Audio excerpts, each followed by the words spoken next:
Shalom. Parshat Ve'etchanan, the second Torah portion in the book of Devarim, begins with the heartfelt plea of Moshe Rabbeinu begging Hashem to be allowed to enter into the land of Israel. Let me now cross and see the good land that is on the other side of the Jordan, this good mountain and the Lebanon. And we can sense the pathos, the one thing that Moshe really was looking forward to, his dream, what he was really living for, to be able to enter into the land of Israel, was denied him. And there are so many amazing things that are going on in this week's Torah portion. Moshe exhorts his beloved people of Israel to fulfill the commandments within the land of Israel. And indeed, the way that Moshe describes the relationship of Israel to the mitzvot and to the land of Israel, he really conveys the idea that the secret of our national identity, as well as our national success, is in our performance of God's commandments within the land of Israel. See, I have taught you decrees and ordinances as Hashem my God has commanded me, to do so in the midst of the land to which you come to possess it.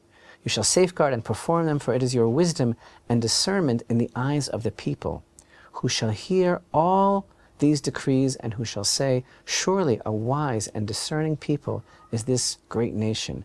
For which is a great nation that has a God who is close to it, as is Hashem our God, whenever we call to him? And which is a great nation that has righteous decrees and ordinances, such as this entire Torah that I place before you this day? And also in this parsha, we find the concept of the exile and the promise of return. From there you will seek Hashem, your God, and you will find him. If you search for him with all your heart and all your soul, when you are in distress and all these things have befallen you, at the end of days you will return unto Hashem your God and hearken to his voice. And that is a promise that God will not abandon the people of Israel. And there are many concepts in this portion of Ve'etchanan: the idea of Moshe's relationship with Hashem, the relationship of Moshe to the people of Israel, the relationship of the people of Israel to God and to the land of Israel, loving the land, fulfilling the commandments, and the repetition of the Ten Commandments, variants of the Ten Commandments, and of course, Shema Yisrael, and the first paragraph of Kriyat Shema, the daily Shema prayer, and you shall love Hashem your God with all your heart, with all your soul, and with all your might. These words, which are the declaration of faith from time immemorial for the Jewish people, the hallmark of Jewish identity, are contained here in Parshat Ve'etchanan. And we could say really that there is a theme that connects all of these ideas. There is a thread that really binds together all of these concepts. And that theme really is love. What does love have to do with it? You know, there is a very beautiful way of understanding the fact that Parshat Ve'etchanan invariably falls out in close proximity to the 15th day of the month of Av. As it does this year, most years, Parshat Ve'etchanan is the week of the holiday of Tu B'Av. Tu B'Av, the 15th day of Av, is a very unusual day. What is this day? What is its nature? How is it celebrated? In the time of the Holy Temple, Tu B'Av was actually a festival. And it's a day upon which there's a manifestation of divine love that is broadcast, that radiates through all of creation. According to our sages, Tu B'Av, the 15th day of the month of Av, together with Yom Kippur, the Day of Atonement, is the happiest day of the year. And in the time of the Holy Temple, this was a day of great rejoicing. In fact, there's evidence that there was a week-long holiday from the 9th of Av, ending with the 15th of Av. And this is a time that is so unique and unparalleled on the calendar. Historically, there were a number of events that were intertwined that occurred in various periods on this day. This was the day, for example, that the decree against the generation of the desert, that they would have to pass away in the desert, that decree in the last year was rescinded officially on the 15th day of Av. Later, when the children of Israel came into the land, this was the day that the tribes of Israel were permitted to marry with each other, and also the day that the tribe of Benjamin was reinstated into the nation. And it's the day when the spirit of prophecy returned to the world, and Moshe Rabbeinu again was able to experience that intimate brush with the divine. So it's really a day of very unique spiritual yearning and promise and divine assurance and consolation. And it's a day that emphasizes the unity of all of Israel and the eternal bond of love that's shared between Israel and the Almighty. This is a very singular, eternal, and unconditional love. And there is even a tradition based on mystical knowledge that in the future, Tu B'Av, the 15th day of the month of Av, is the day associated with the rebuilding of the Holy Temple. And that makes sense, of course, because what bigger manifestation of eternal divine love is there than the rebuilding of the Holy Temple, which will affect the total tikkun, rectification of Israel and the entire world, with the return of the divine presence. The manifest love that God has for all creation will be so discernible and so recognizable.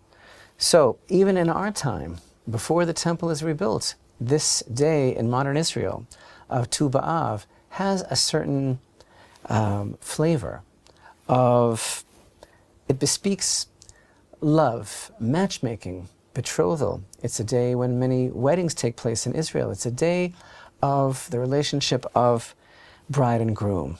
And in fact, the Mishnah tells us that in the time of the Holy Temple, there was a beautiful custom on the 15th day of Av, Tu B'Av, that the daughters of Jerusalem would all dress in borrowed white gowns so that none would be held above the other, all would be equal, and they would dance in the vineyards. And this is really a symbol of Israel's true great love that shines forth on this day.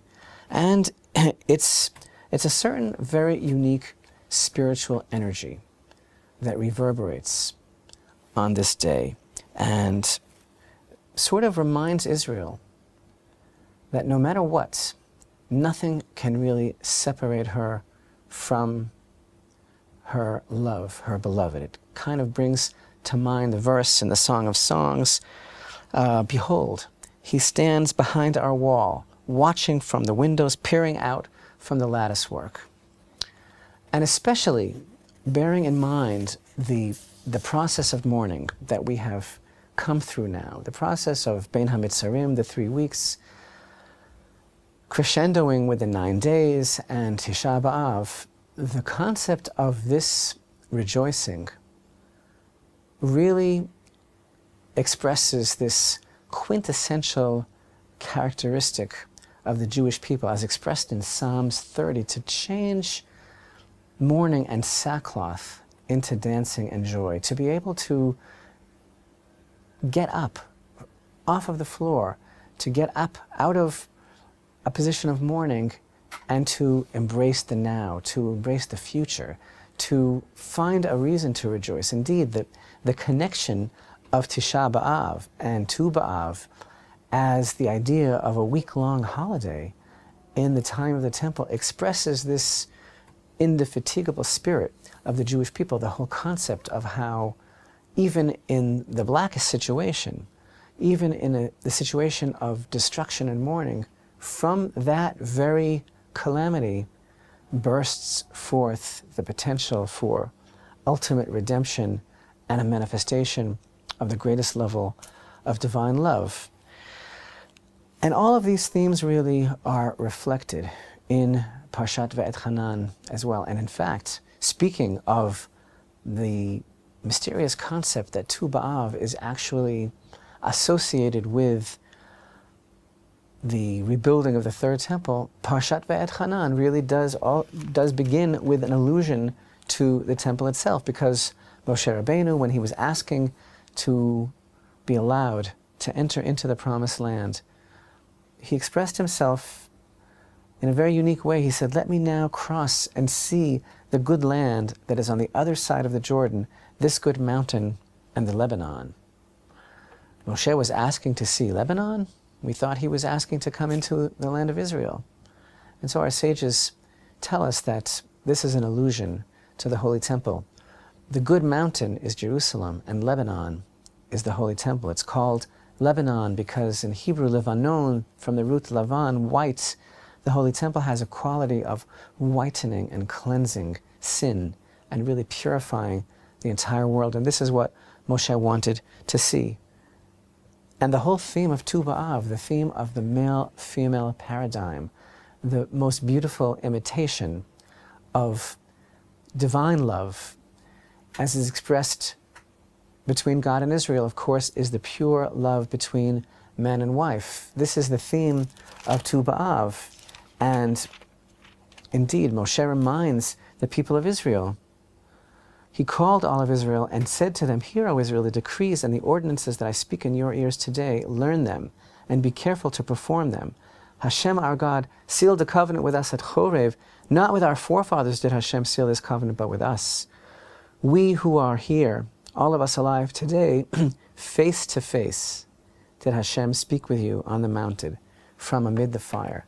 Face to face, that also is so unique, that description of our relationship with Hashem at Mount Sinai, and the epitome of the relationship of face to face, of course, is man and wife. And so this too is alluded to in our Parsha. And all of these themes, the themes of Tu B'Av and the themes of Parshat Ve'et Hanan, again, Moshe's relationship with God, Israel's relationship, especially as expressed through the declaration of the Shema. These are huge concepts, unparalleled expressions of love. And when Moshe was reviewing and, again, recalling how he beseeched God to be allowed to enter into the land, he said, but Hashem became angry with me because of you, and he did not listen to me. What is this idea? Moshe tells Israel, he became angry with me because of you. And our sages teach that this is expressing the idea that because at the incident of Moshe striking the rock instead of speaking to it, because he spoke ill about the children of Israel, that's why he was destined not to enter. That was the reason for the decree, because he spoke negatively about the people of Israel. And this is Hashem here telling him, because of Israel, and so now, because of you, he did not listen to me. And our sages tell us the great lesson that we learn here. Imagine if Moshe, who was the humblest of all people, the closest to God of all men, and who loved Israel with all his soul, yet spoke negatively of the people of Israel. How much more so do we have to be on guard and careful never to allow a negative word to pass our lips about the people of Israel, if this was his punishment because of you. But yet, the same Moshe Rabbeinu, back in the book of Exodus, when it came to the incident of the golden calf, and Hashem was so upset that he said that he would wipe out the nation and start all over, Moshe said, if that's the case, erase my name from your book. His total dedication and sacrifice for the children of Israel, so evident with those words, erase my name from your book. And that really bespeaks the relationship of Moshe and Israel, also a characteristic of Tu B'Av that recalls the beautiful idea which is part of the wedding ceremony. Speaking of Tu B'Av, the Jewish wedding ceremony that we are so familiar with, where the groom places the ring on the finger of the bride and declares, behold, you are sanctified to me through this ring according to the law of Moshe and Israel. This is a very unique statement that we don't really find a parallel to anywhere in the lexicon of Jewish rite or experience. These words according to the law, the dat of Moshe and Israel. And there's a very beautiful idea that's expressed to explain why the groom sanctifies his wife with these words. It should be according to the law of Moshe and Israel. Of course, we know that every bride and groom is a tikkun, a rectification for Adam and Chava, for Adam and Eve. And yet when things went haywire in the Garden of Eden, and Hashem came to Adam and asked him what happened here, we all know the first thing that happened was that Adam said, the woman that you gave me, she tripped me up, it's her fault.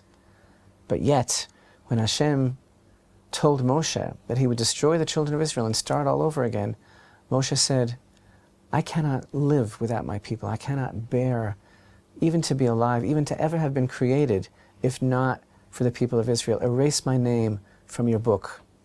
And this is the highest level of self-sacrifice and dedication. And so we hope and bless every bride and groom that their relationship, that the groom's dedication and sense of responsibility for his wife will be not like it was with Adam and Chava, where he was too quick to blame her, but as it was with Moshe and Israel. If that's the case, erase my name from your book. So in the Shema, we are commanded to love God with all our hearts, with all our soul, and with all our might. And as our sages point out, even if he were to take your soul from you, as is demonstrated by the famous story of Rabbi Akiva, classic example of giving up one's life for God. Is it reciprocal? Where do we find an expression of that love that God has for Israel? And of course the answer is here in Parshat V'etchanan, where all of these themes are connected. We find pretty much couldn't be clearer than this when Hashem tells us, and Moshe repeats these words, for you are a holy people to Hashem your God. Hashem your God has chosen you to be for him a treasured people above all the peoples that are on the face of the earth. Not because you are more numerous than all the peoples did Hashem desire you and choose you, for you are the fewest of all the peoples. Rather, because of Hashem's love for you, and because he observes the oath that he swore to your forefathers, did he take you out with a strong hand and redeem you from the house of slavery, from the hand of Pharaoh, king of Egypt. So, what's love got to do with it? In Parshat V'etchanan, connecting it to the glorious holiday of Tu B'Av, everything.